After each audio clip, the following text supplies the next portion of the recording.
Dans l'outil le Daf Pei Vav dans Masachet Baba Kama, nous reprenons 4 lignes à la fin du Daf Pei Amud Bet avec la nouvelle question de Rabba. Ba'e Rabba, Shevet Apohatto Bedabim Mahu.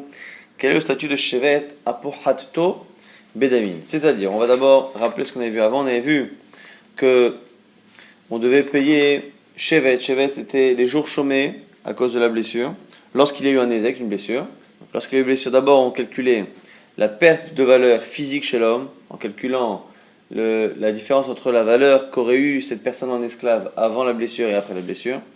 Et après, on payait le nombre de jours chômés, mais le nombre de jours chômés en fonction du salaire, de ce qu'il pourrait avoir comme salaire avec les capacités physiques qu'il a actuellement après la blessure. On avait également qu'on pouvait payer Chevet sans qu'il y ait de blessure. Quelqu'un qui a enfermé son prochain, l'empêcher d'aller au travail, il doit lui payer une journée de travail. Maintenant, ce qui est intéressant, c'est que on pose une question dans un cas où il y a Chevet, donc il y a un nombre de jours chômés, et il n'y a pas une blessure définitive, mais il y a un handicap qui est limité dans le temps. Pohatto bedamim, mahu. C'est-à-dire que pendant le temps de Chevet, pendant le moment où il ne peut pas travailler, il y a une partie du corps justement qui ne peut plus fonctionner. Et est-ce qu'on doit lui payer un ézec ou pas, alors que finalement, cette blessure ou cette incapacité à mouvoir une partie de son corps n'est que temporaire. Echidame, la Gemara explique, Kegon, Shekawa yado, Vetsamta yado, et Sofana Hazor. Quelqu'un qui a frappé son ami, la main est du coup handicapée, mais Sofana Hazor, mais qui va finir par refonctionner normalement. Maï. Kevan de Sofala Hazor, Loya Ible Velomide. Est-ce que finalement, puisque la main va revenir en son état, ça ne s'appelle pas un ézec, on lui donne rien. On dit, Ashta, Mia Aparte. Ou est-ce qu'on regarde le fait que maintenant, actuellement, il est tout de même handicapé, il a un ézec pendant cette période, est-ce qu'on lui donne nézek pour une durée qui est limitée? Tash Malagmara essaye d'apprendre avec une Mishnah. Celui qui frappe son père et sa mère, normalement il Mita. Mais ici, non, parce qu'il a. Il n'a pas fait de blessure. Il a frappé ses parents sans faire de blessure. Celui qui frappe son ami pendant Yom Kippour et qui lui fait une blessure, alors que c'est assourd pendant Yom Kippour de faire une blessure. Chayav be chulan. On nous dit ici qu'il doit payer les sanctions. Comme justement, il n'y a pas de Riyuv Mita parce que c'est Kippour, il n'y a qu'un Riyuv Karet. Comme il n'a pas fait de blessure à ses parents, il n'y a pas non plus de Riyuv Mita. Et donc, on applique les sanctions de Tsa'a, Nezek, Shevet, Ripouy, Vechoulé. Donc, Rabbi Koulin, c'est-à-dire qu'il doit payer les 5 amendes. Donc, c'est quelqu'un ici qui a frappé ses parents, entre autres. On oublie le cas de Kippour, qui a frappé ses parents sans la faire de blessure. Et les Chayav de tout, Nezek et entre autres Shevet. La Gemara dit, Aïe, mais comment il a frappé ses parents sans faire de blessure? La Gemara propose, n'est-ce pas que c'est un cas où il a frappé son père ou sa mère sur la main et qu'il y a eu un handicap qui fait qu'on paye Shevet et que finalement c'est quelque chose qui ne fait pas une blessure définitive et pourtant on dit qu'il paye les 5, s'il paye les 5 c'est qu'il paye même les ek avec Katane Chayav Kulan. Donc on aurait pour l'instant notre réponse. La Gemara amre non achabem askinan que gon shechersho velon asa bochabura. Non, c'est un cas où par un coup il a rendu son père sourd. C'est-à-dire qu'il a donné un coup qui ne laisse pas de plaie physique, mais qui lui laisse un handicap. Et c'est son handicap qu'il paye, Mishum Shevet et Mishum Nezek, mais ce n'est pas notre cas à nous, où il y a un handicap physique qui finit par revenir. La Gemara dit, Amaraba Choresh et Taviv Neherag. Et pourtant, la Gemara dit, ça ne peut pas être ça. Pourquoi? Parce que celui qui par un coup rend son père sourd doit être mis à mort. Parce que ça s'appelle qu'il y a eu une blessure. Car il est impossible qu'un coup qui rende sourd ne provienne pas du fait qu'intérieurement il y a eu une blessure. C'est la blessure intérieure qui a fait que. C'est comme si une goutte de sang était tombée dans son oreille. C'est-à-dire que c'est à un moment donné une blessure interne qui a provoqué que la personne devienne sourde. Et donc du coup ça ne peut pas être ce cas-là puisqu'on a vu qu'il n'était pas Chayav Mita. Puisqu'on le fait payer les 5 amendes, c'est qu'il n'est pas Chayav Mita. Donc ça ne peut pas être un cas où on l'a rendu sourd. Et la Chavim Askinan, Kegon, chez Gilcho. Donc la Gemara propose encore autre chose. C'est un cas où il a rasé la tête de son père.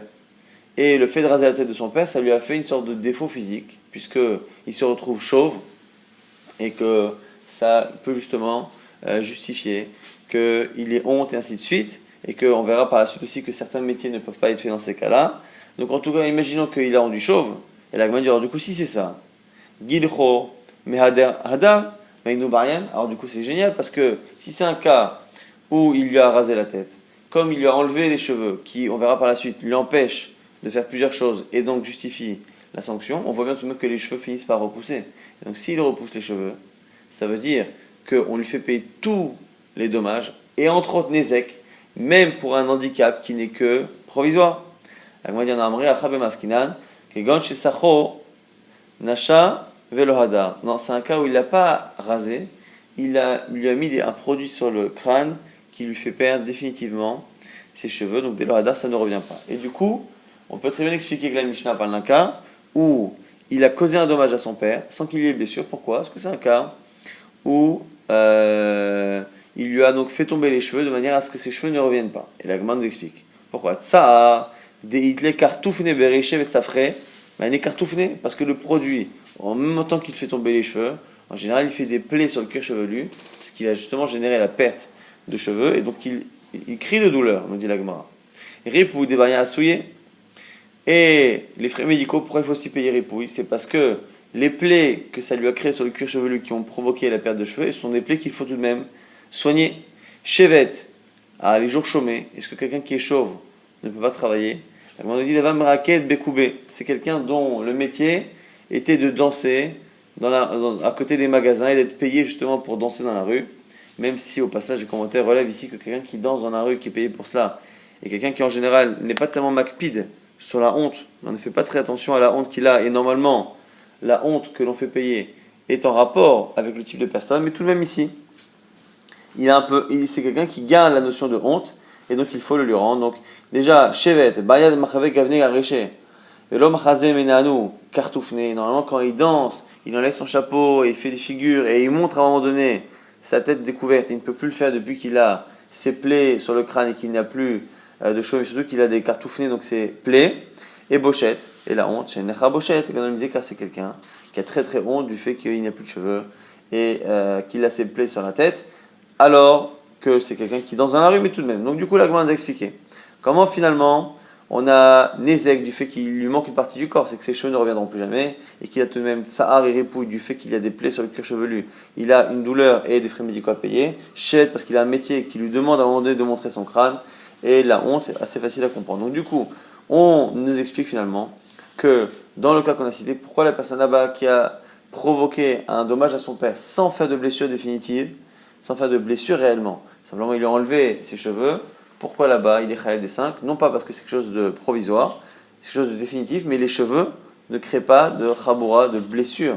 C'est pas une blessure au sens propre, donc finalement on n'a pas la réponse à notre question depuis cette Mishnah. La Gemara nous dit en tout cas que cette question de Rabat était quelque chose qui avait l'air d'être clair pour les élèves de Rabat, c'est-à-dire Abaye et Rava.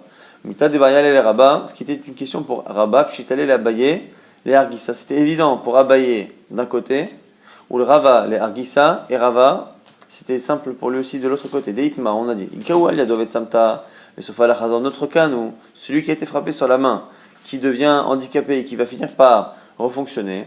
Abaye Manotenlo, Shevet Gedola et Shevet Ketana. Donc Abaye nous dit qu'on devra lui donner ce qu'on appelle Shevet Gedola. Shevet Gedola, c'est-à-dire que la différence de valeur, le fait que justement il ne puisse pas travailler pendant un certain temps avec cette main, Ve Shevet Ketana, et également ce qu'on appelle Shevet Ketana, donc deux Shevet. Il y a le Shevet normalement du fait de ne pas travailler, mais ici Shevet Gadol Ve Shevet Katan, c'est pour nous dire finalement qu'il y a un qui correspond au Shevet habituel et l'autre qui correspond à notre question, c'est-à-dire est-ce qu'on lui paye un Nezek qui est lié au temps où il ne peut pas travailler, vers Ravama, et notenlo Ela, des Meshifto, Shebechol Yom Vayom, alors que selon Rava, on ne lui paye que le Shevet classique, qui est lié à chaque jour chômé, mais pas ces deux principes-là de Shevet Gedola et Shevet Ketana. Donc, Itma, la Gemara maintenant pose une question. À côté, Ayad Eved Ivri Shel Havero, celui qui coupe la main du serviteur juif, mais qui appartient à quelqu'un. À qui doit-il donner justement ces choses? Abayamar, dont elle no shevet gedola, Eved, ve shevet ketana, la Rav. Le Shevet Gedola, qui justement est lié à la perte de valeur, il le donne au Eved. Shevet Ketana, la Rav, par contre, ce qu'on appelle le petit Shevet, c'est pour le Rav, pour le maître, puisque finalement, c'est le travail qu'il aurait dû avoir chez le maître qui est chômé et qui est perdu. Rav Amara Kol inaten la Eved, et la Karbaem Karka, ve Rav Ochel Perot. Ce que nous dit ici, c'est que tout est donné au Eved, au serviteur, et il achète avec ça un terrain, et pendant qu'il est encore esclave, l'usufruit, donc les loyers et ainsi de suite, l'usufruit du terrain, iront au maître. Ça, c'est une marque entre Abaye et Rava. Que faire de l'argent qu'on doit à Eved Ivré? La Gemara nous explique que Pshita, Pichet, Etzel Ratzmo, Etzel Rabolo, Pichet, il est évident que si la blessure n'a causé un dommage, Ka'atzmo, qu'au Eved, qu'au serviteur lui-même, mais pas au maître, ça, c'est sûr qu'il n'y a pas de discussion. Exemple, et parce qu'elle est resh ouné, ou les resh here.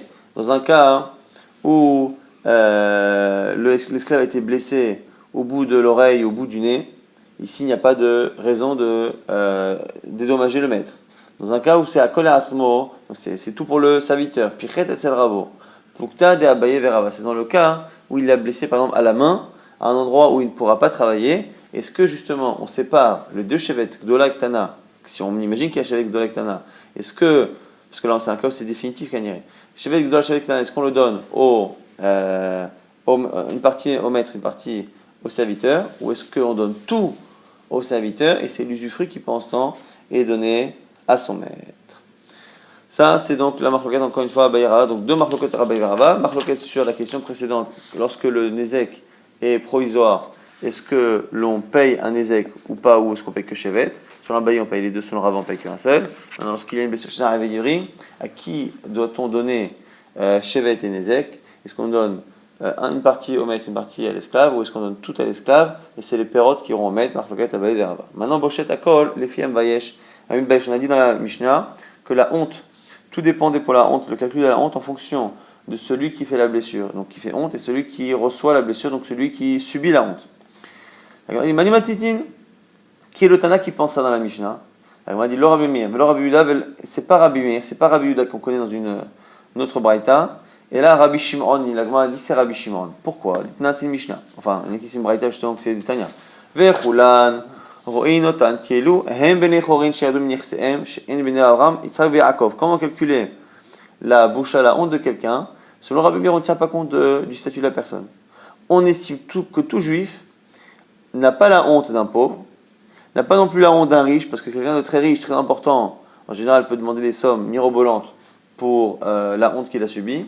Et donc, on les estime toujours comme étant des riches qui ont perdu un peu de leur richesse et donc qui ont perdu un peu leur statut social. Pourquoi? Parce que finalement tous les juifs, même sans qu'ils soient eux-mêmes Abraham, Isaac et Jacob, sont tous des fils d'Abraham, Isaac et Jacob, sont tous descendants des Havot, et donc en cela, ils ont comme ça un statut de riche qui s'est un peu appauvri. Et donc du coup, selon Rabbi Meir, on ne fait pas de différence entre les riches et les pauvres. Tout le monde a le statut d'un riche qui s'est appauvri et qui a tout de même une notion de boucha qui est différente de celui qui est pauvre depuis toujours. Divrei Rabbi Meir, ça c'est Rabbi Meir. Rabbi Yehuda Omer Agadol, Ifigodlo, Vakatan Ifikot, non selon Rabbi Yehuda, ça dépend de la personne, de son niveau. Rabbi Shimon Omer, Asherim, Ro'im Otam Kielu Em Benechorin, Sherdou Minirseem. Rabbi Shimon dit, les riches, on les voit comme des riches qui se sont appauvris, parce que sinon c'est trop. Et les pauvres Aniyim, qui protim Shebaem. Et les pauvres, on les voit comme les personnes qui ont le moins tendance à accorder l'importance à la honte. Donc la Gemara repose la question et reprouve que finalement ça ne peut que Rabbi Shimon. Pourquoi? Mané. Rabbi Meir, si notre Mishnah qui dit que ça dépend de celui qui fait honte et de celui qui a honte, si Rabbi Meir, c'est pas possible. On a dit que chez nous ça dépendait de la personne. Et Rabbi Meir, on a vu que Rabbi Meir mettait tout le monde dans le même panier, tout le monde était les fils d'Abraham, Isaac et Jacob, tout le monde était comme un riche qui avait perdu de sa richesse. Vers Rabbi Yehuda, si je veux dire que c'est Rabbi Yehuda, ça marche pas non plus. Puisque Rabbi Yehuda par ailleurs a dit que celui qui fait honte à un souma, à quelqu'un qui est aveugle, hayav. Ça c'est marqué dans notre Mishnah. Veilo Rabbi Yehuda Omer, et Rabbi Yehuda pourtant il pense que souma, l'aveugle, en lo bochet. Il n'y a pas de honte avec lui. Donc, notre Mishnah, comme par ailleurs elle va dire qu'on paye quand on fait honte à un aveugle et que Rabbi Yehuda n'est pas d'accord, ça peut pas être Rabbi Yehuda. Et la lave Rabbi Shimon. La Gemara c'est Rabbi Shimon. La Gemara dit non, peut-être qu'on peut expliquer différemment Rabbi Yehuda. Afilut et Rabbi Yehuda, qui a Rabbi Yehuda, Soumaï lo bochet, les Mishkal Miné, peut-être que lorsque Rabbi Yehuda dit il n'y a pas de bochet, il n'y a pas de honte vis-à-vis de l'aveugle. C'est peut-être pas pour dire qu'on ne lui donne pas d'argent si on lui fait honte, mais qu'on ne lui prend pas d'argent si les Mishkal Miné pour lui prendre de l'argent, aval les mitva miné, peut-être que pour lui donner, il y a Vinalé. Donc peut-être que Rabbi Yehuda pense que si on fait honte à un aveugle, on le paye. C'est lui, s'il fait honte, qui ne doit pas payer. Et donc du coup, il peut très bien aller avec notre Mishnah qui dit par ailleurs que si on fait honte à un aveugle, on doit le payer. Donc peut-être que notre Mishnah, c'est aussi Rabbi Yehuda.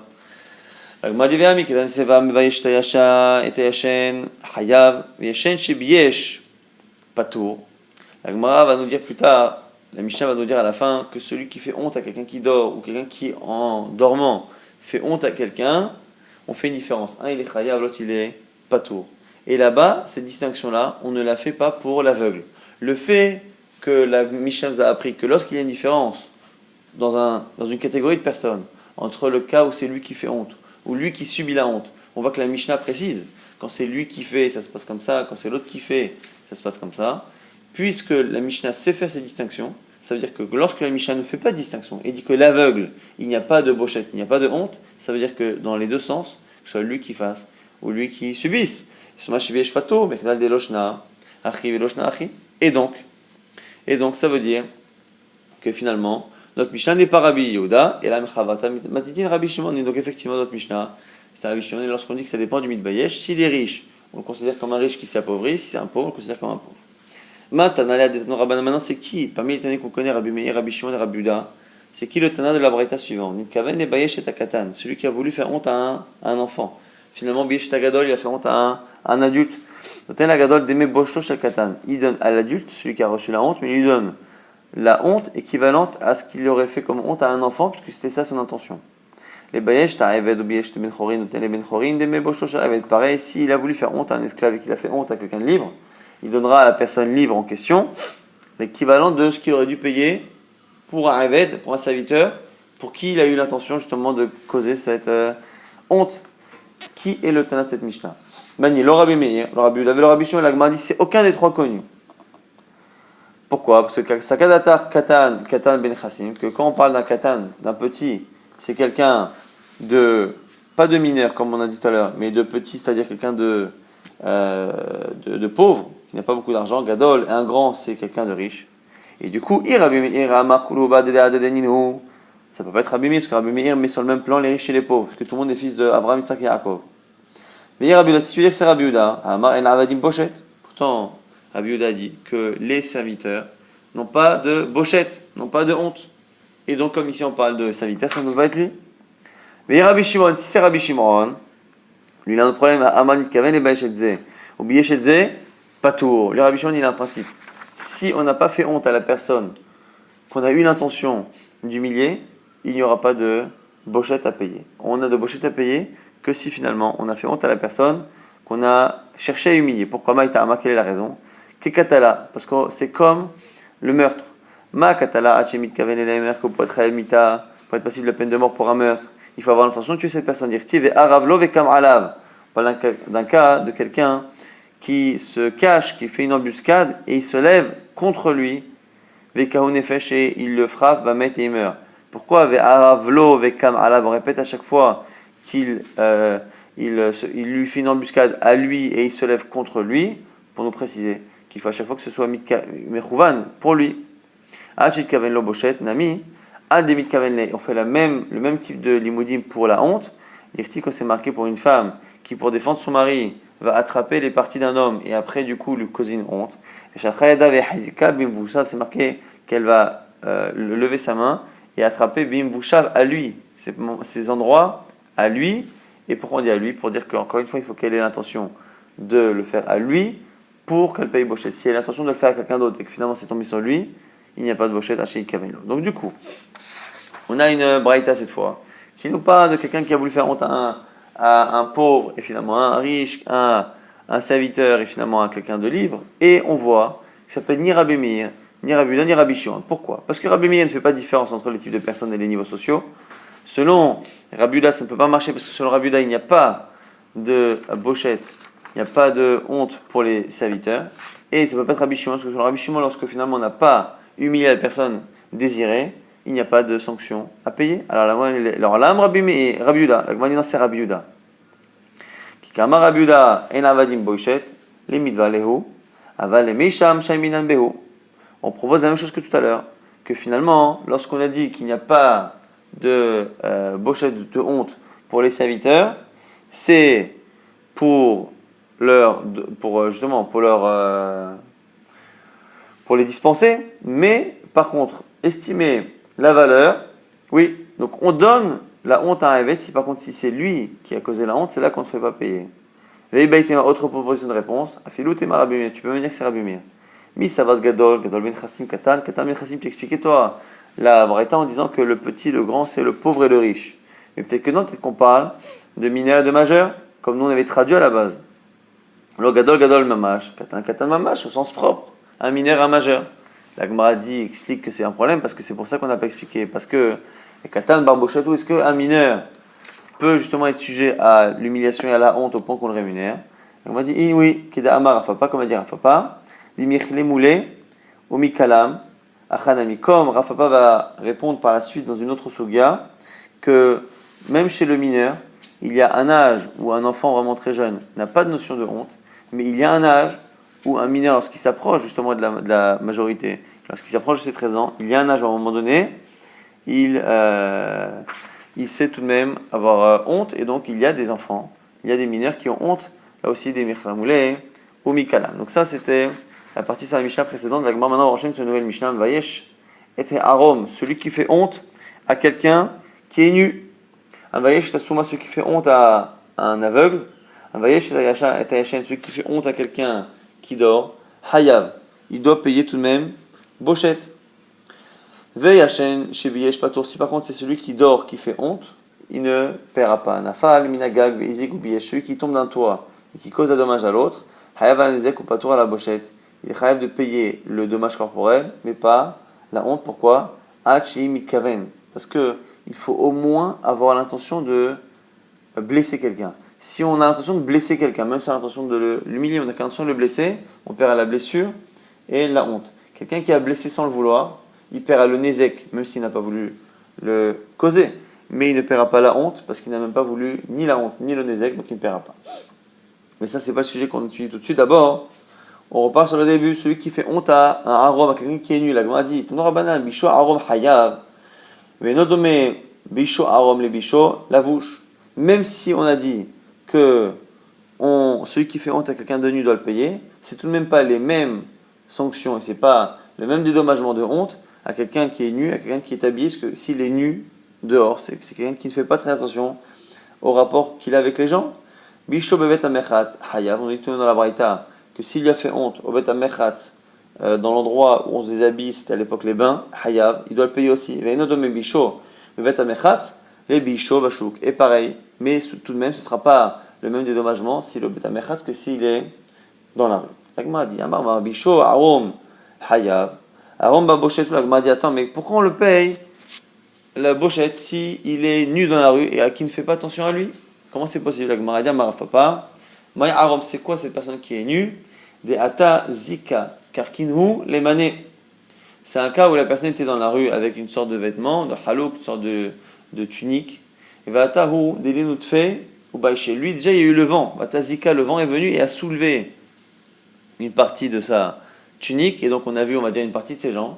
Et la personne est venue, extérieure, et a levé encore plus la tunique. Et donc même s'il était déjà déshabillé en partie dans la rue, c'était pas volontaire. Donc c'est pas quelqu'un qui ne fait attention à rien.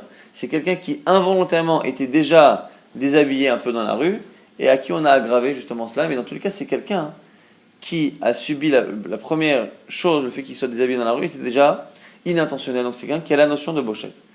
Pareil pour le mechaz, et quoi, est-ce que quelqu'un qui est dans un bain où tout le monde est nu et il est nu, est-ce que finalement il a honte si on le déshabille un peu plus ou moins? Amar papa bisho agavanara. La Gemara nous dit c'est quelqu'un qui n'est pas au mechatz, c'est-à-dire au bain public, mais qui est à côté du fleuve et il est à côté du fleuve, et là aussi, il a soulevé une partie de sa tunique pour se baigner une partie du corps, et quelqu'un est venu lui enlever totalement son habit, et il l'a mis complètement nu, et donc là, à ce moment-là, il y a bochette. Maintenant, on a vu dans la Mishnah que quelqu'un qui fait honte à quelqu'un qui dort doit lui payer une amende. Dans la Gemara, on a une question. Ba'e Rabbi Abba Bar Mamal, c'est Rabbi Abba Bar Mamal qui pose la question. Bisho Yashem Umet Mahu. Celui qui fait honte à quelqu'un qui dort. Et cette personne-là meurt dans son sommeil. C'est-à-dire que si elle se réveille et qu'elle subit du coup la honte, après, il faut la payer, ce qui est marqué dans la Mishnah. Mais si la personne meurt, est-ce que l'on doit lui rendre ou pas alors qu'elle n'a jamais eu de moment d'éveil qui a pu faire en sorte que la personne réalise la honte. Donc elle ne l'a pas subi réellement. L'Agma dit quel est le fond de la question. Ma'ikam yubayale. Amar Razivid explique la question. Echak achi kam yubayale. Mishum kisufahu ve'a mitle velo itle kisufa. Est-ce que la rémunération de Bochette, c'est par rapport à la honte subie? Et là ici, puisque il était endormi, il n'a pas subi, et puisqu'après il est mort, il n'a pas eu le temps de ressentir cette honte. Odima mishum zilutahu ve'a ozle. Ou est-ce que on fait payer à quelqu'un Bochette la honte en fonction du manque de kavod qu'il a causé à l'homme, et à l'homme pour ce qu'il est, pas forcément pour ce qu'il reçoit. Et c'est la question, c'est pour ça qu'on a une question, si on a fait honte à quelqu'un qui dort et qui est mort dans la foulée. Tashma, Agma essaie de répondre à Rabbi Meir Omer, Resh vekatanye shleim Bochette. Rabbi Meir pense qu'un sourd et un enfant ont Bochette. Choté, un fou, et le Bochette, il n'a pas de honte. La Gemara, justement, explique à partir du katan du petit. Iyamar bishlama mishum ziluta. Si tu dis que c'est par rapport au kavod d'un homme que on donne Bochette, à une autre on peut comprendre pourquoi on paye pour un enfant. Et là, il y a Marc Mishum qui soit. Si tu dis que c'est à cause de la honte subie, katan bar Bochetou, est-ce que un enfant ressent la honte? Non. Donc forcément, c'est pas par rapport au ressenti, mais par rapport à ce qu'il est. C'est un enfant, c'est tout de même un être humain, et le fait de faire honte à un être humain vaut Bochette. Lama Mishum ziluta. Afilou shotehu, chez tes amis, la Gemara, si c'est ça, même un fou aussi, tu devrais les rémunérer, même s'il ne ressent pas. Mais parce que c'est un homme, la Gemara dit, non, Amre shote encha bochet de la mission. Non, parce que lui, il est déjà dans une situation de honte, puisqu'il est fou, et qu'il ne fait attention à rien. Finalement, il est déjà auprès des gens, il est déjà déprécié au niveau du regard des gens. On peut rester sur notre preuve que si le fou c'est une chose particulière, parce qu'en tous les cas il n'y a ni ziluta ni kisufa, mais l'enfant, puisque l'enfant on voit qu'on lui paye, ça veut dire forcément qu'on ne tient pas compte de son sentiment, on tient compte de l'idée générale que c'est un homme et qu'on doit lui donner. Donc pareil pour celui qui dort, qui ne ressent rien, qui meurt dans son sommeil, qui ne ressent rien, on devra lui payer mishum ziluta. On va dire kidama rafapa, non, parce que tu peux imaginer comme va dire rafapa, nimichamule ou mikala machanami. Moula ou Mikala, comme a dit Rafapa, on verra encore une fois plus tard, c'est que finalement il y a des enfants qui parfois ont honte. Et donc le fait de dire qu'on donne à un enfant, si c'est un enfant qui a honte, ça peut être Mishum Kisoufa, à cause de la honte ressentie, non pas forcément à cause du kavod que l'on doit à l'homme. Et donc il se peut que celui qui meurt et qui meurt dans son sommeil, comme il n'a rien ressenti, finalement peut-être qu'on lui donne rien. Rav Papa Amar. Maintenant, Rav Papa a une autre compréhension du Safek. Lorsqu'on dit que quelqu'un qui meurt dans son sommeil et qu'on lui a fait honte dans son sommeil justement, on doit lui donner ou pas, Rav Papa comprend la question différemment. Achi, c'est ça la question. Mishum Kisufa Dideu. Est-ce que c'est à cause de la honte ressentie par lui, Ve'a Maitele, et là, du coup, là, comme il est mort, il n'y a pas de raison de lui donner. Odilma Mishum Boshet Mishpacha. Ou est-ce que c'est pour la honte subie par la famille que l'on doit payer, et que même quand on fait honte à quelqu'un et que ça fait honte à sa famille, on lui donne à lui. Mais dans le fond, c'est pas la honte personnelle ressentie, mais c'est la honte ressentie par sa famille. Or ici, si la personne a été humiliée dans son sommeil et qu'elle est morte, la famille peut continuer d'avoir honte. Tashma, Cheresh, Vekatan, Ishlo Bochet, Agmara dit qu'encore une fois, même si on ne le pas, on essaie de répondre avec le même braïta. Celui qui a fait donc Cheresh, Vekatan, Ishlo Bochet, un Cheresh, un Katan, un sourd et un mineurs, ils ont Bochette. Choté, et no Bochette, un fou par contre n'a pas Bochette. Yamar bishlama mishum Bochette mishpacha, un de katane katan, et là, Yamar mishum kisoufa d'idée. Katan bar Bochetou, l'agma encore une fois, c'est la même chose. Puisqu'on a le choix entre la honte ressentie par la personne et par la famille, puisqu'un enfant n'a pas de honte ressentie normalement selon l'agmara, à la base, avant La réponse de Rav Papa, ça veut dire que c'est forcément Boshet Mishpacha. La Gemara la maille, Mishum Boshet divine Mishpacha. La philo Shotenami, la Gemara si c'est ça alors. Même un fou, si lui ne ressent rien, sa famille ressent. La Gemara dit Shoten En Lecha Boshet de la mise. La Gemara dit non là aussi, la famille ne peut pas avoir honte de ce qui arrive à son parent qui est déjà fou, puisque déjà le fait qu'il soit fou est le maximum de la honte qu'on peut subir, donc il n'y a plus d'humiliation à subir en plus pour la famille. Donc on continue de prouver que finalement, puisque le choix, est-ce que c'est le ressenti de la personne ou de la famille, puisqu'un enfant n'a pas de ressenti, c'est forcément le ressenti de la famille qui compte, et donc celui qui meurt dans son sommeil, on doit le rémunérer parce que c'est sa famille qui a honte. Amar Papa, et c'est ça qu'on a utilisé depuis tout à l'heure. Papa lui-même répond les Umikalam, c'est un enfant qui est assez grand pour ressentir tout de même la honte. La Gemara dit mais c'est pas possible. Et confirmation Papa Mechila, Ve'atania, une braïta, Rabbi Omer, Cheresh Yeshlo Boshet, Shote Enlo Boshet, Katan Pamim Yeshlo, Pamim Enlo. Une braïta qui nous dit que le sourd-muet il a la honte, le fou ne l'a pas, et l'enfant ça dépend. Des fois oui, des fois non.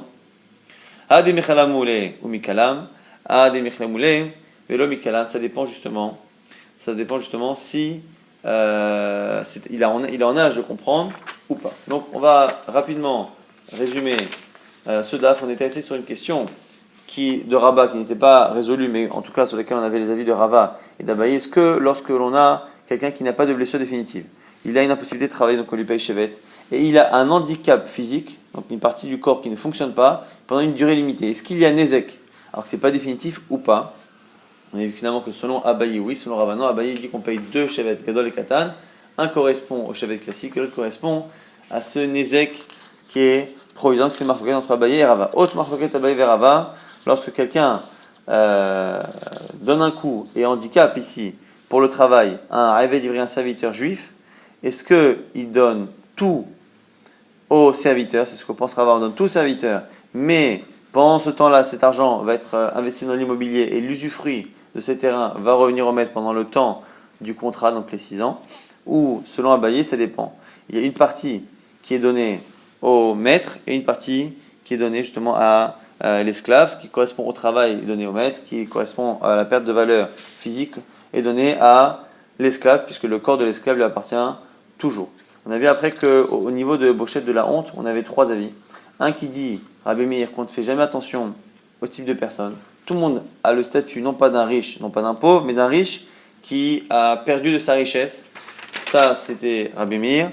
On avait, selon Rabbi Uda, ça dépendait totalement du niveau de la personne. Et selon Rabbi Shimon, même le riche, on ne le considère pas comme un riche, mais comme un riche qui s'est appauvri.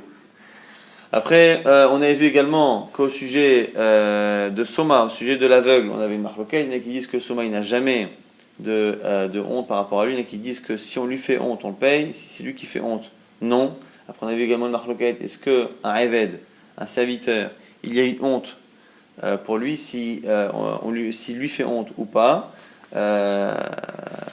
Après, on a vu également que un mineur pouvait avoir Boshet en fonction de l'âge, c'est le tirou de Rav Papa, en fonction de son âge. À partir d'un moment, quelqu'un qui est mineur mais qui approche de ses 13 ans peut ressentir la honte. Après, on avait vu que quelqu'un qui déjà ne fait pas très attention à sa honte ou qui est dans une situation où il a déjà un peu honte, on lui paiera Boshet, mais moins. Celui qui est déjà dans un endroit où il se déshabille un peu et qu'on les habille plus, on lui paiera moins de Boshet que s'il était dans la rue et qu'on l'a totalement déshabillé. On a vu, mais quelqu'un par contre qui ne fait pas attention à ça, on normalement ne devrait pas le payer. On a vu que quelqu'un qui est fou, lui-même ne ressent pas sa honte et lui-même ne fait honte à personne, puisqu'il est dans une situation où il est humilié par sa situation justement de perte d'esprit.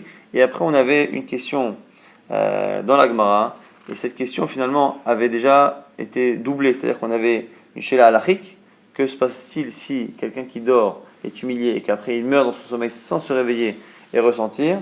La question étant, est-ce que le Boshet c'est lié au ressenti de la personne ou est-ce que c'est lié, et là on a 2 visions de l'autre côté de la question, est-ce que c'est un doute entre est-ce que c'est le ressenti que lui a ou est-ce que c'est la honte que l'on fait à un homme de manière générale, indépendamment de ce qu'il ressent, ou encore une autre possibilité, peut-être que le doute c'est entre son ressenti à lui et le ressenti de sa famille. Et du coup, c'est en cela qu'on va se poser la question, puisque lui qui dormait est mort dans son sommeil, n'a pas ressenti, on ne devrait pas le payer si on parle de ressenti. Si par contre c'est le ressenti de sa famille, ou c'est le fait de manquer de kavod à l'homme en général, dans ces cas-là, on devrait le rémunérer. C'est les deux visions de la question, celle respectivement de Rav Papa et de Rav Zévid.